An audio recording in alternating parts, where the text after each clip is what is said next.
ഇന്നത്തെ വാർത്തയിലേക്ക് എല്ലാവർക്കും സ്വാഗതം.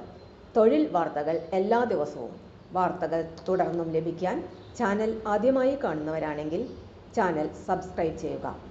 വീഡിയോ ഇഷ്ടപ്പെട്ടാൽ മറക്കാതെ ലൈക്ക് ചെയ്യുക. വീഡിയോ കൂടുതൽ പേരിൽ എത്തിക്കാൻ വീഡിയോ ഷെയർ ചെയ്യുക. നിങ്ങളുടെ വിലപ്പെട്ട നിർദ്ദേശങ്ങൾ കമൻറ്റ് ബോക്സിൽ രേഖപ്പെടുത്തുക. തൊഴിൽ വാർത്തകൾ, പരീക്ഷാ വാർത്തകൾ, വീഡിയോ ക്ലാസുകൾ, നോട്ട്സ്, ക്വസ്റ്റ്യൻ പേപ്പേഴ്സ്, പരീക്ഷാ കലണ്ടർ തുടങ്ങി കൂടുതൽ വിവരങ്ങൾ പ്ലേലിസ്റ്റിൽ ലഭ്യമാണ്. ഇന്നത്തെ വാർത്തകൾ. 89 തസ്തികയിൽ PSC വിജ്ഞാപനം. വനിതാ fire and rescue officer, binder, peon, watchman ഉൾപ്പെടെ അനേകം ഒഴിവുകൾ.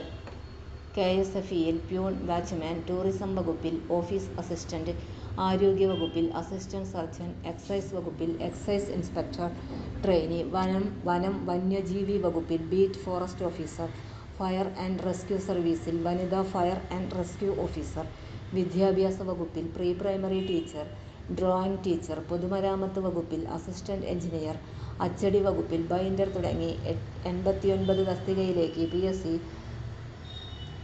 ഏറ്റവും പുതിയ വിജ്ഞാപനം പ്രസിദ്ധീകരിച്ചു. 31 തസ്തികയിലേക്ക് നേരിട്ടുള്ള നിയമനമാണ് നടത്തുന്നത്.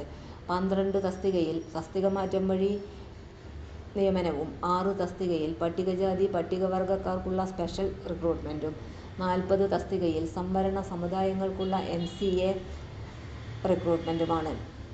ഗസറ്റ് തീയതി 31/7/2025. അപേക്ഷ സ്വീകരിക്കുന്ന അവസാന തീയതി സെപ്റ്റംബർ 3 രാത്രി 12 മണി വരെ. കൂടുതൽ വിവരങ്ങൾക്ക് കേരള PSCയുടെ വെബ്സൈറ്റ് സന്ദർശിക്കേണ്ടതാണ്. വിജ്ഞാപനത്തിന്റെ സമ്പൂർണ്ണ വിവരങ്ങളും അപേക്ഷിക്കേണ്ട വിധവും അടക്കം വിശദമായ വിവരങ്ങൾ PSC വെബ്സൈറ്റിൽ ലഭ്യമാണ്. വെബ്സൈറ്റ് വിലാസം https://extra-ordinary-date/31/07/2025.